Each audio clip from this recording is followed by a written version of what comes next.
संसद ने केंद्रीय उत्पाद शुल्क विधेयक 2025 को पारित कर दिया है और राज्यसभा की मंजूरी के बाद इसे लोकसभा को लौटाया गया। यह विधेयक 1 दिसंबर 2025 को लोकसभा में पेश किया गया था और इसका उद्देश्य केंद्रीय उत्पाद शुल्क अधिनियम 1944 में संशोधन कर तंबाकू एवं तंबाकू उत्पादों पर कर व्यवस्था को फिर से मजबूत बनाना है।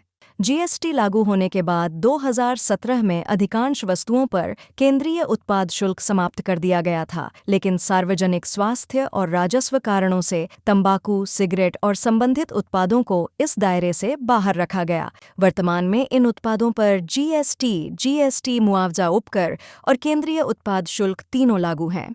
चूंकि मार्च 2026 तक जीएसटी मुआवजा उपकर को समाप्त किया जाना है, इसलिए सरकार ने कर राजस्व में संभावित कमी से बचने और कर भार को लगभग समान बनाए रखने के लिए केंद्रीय उत्पाद शुल्क की दरों में भारी बढ़ोतरी का निर्णय लिया है।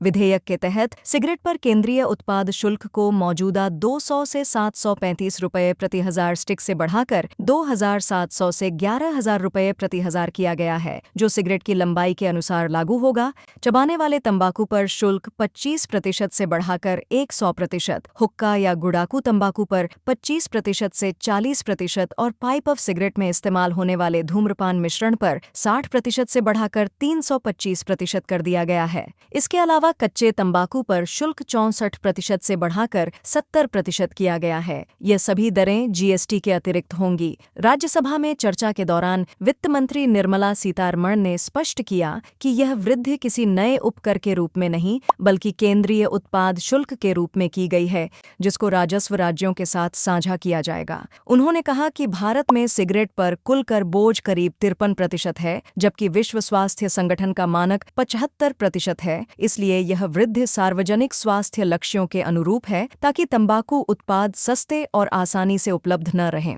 वित्त मंत्री ने यह भी आश्वासन दिया कि इससे तंबाकू किसानों और बीड़ी श्रमिकों को नुकसान नहीं होगा और सरकार फसल विविधीकरण जैसी योजनाओं के माध्यम से किसानों को अन्य फसलों की ओर प्रोत्साहित कर रही है। यह कदम सरकार के राजकोषीय हितों की रक्षा के साथ साथ तंबाकू जैसे डिमेरिट गुड्स के उपभोग को हतोत्साहित कर सार्वजनिक स्वास्थ्य नीति के अनुरूप भी है। वहीं जीएसटी जारी रहने से राज्यों की आय पर भी प्रतिकूल प्रभाव नहीं पड़ेगा। हालांकि अत्यधिक कर वृद्धि के कारण अवैध व्यापार की संभावना को रोकने के लिए सख्त निगरानी और प्रभावी प्रवर्तन आवश्यक होगा। अगर आपको यह जानकारी पसंद आई हो तो कृपया इसे लाइक करें, शेयर करें और चैनल को सब्सक्राइब जरूर करें।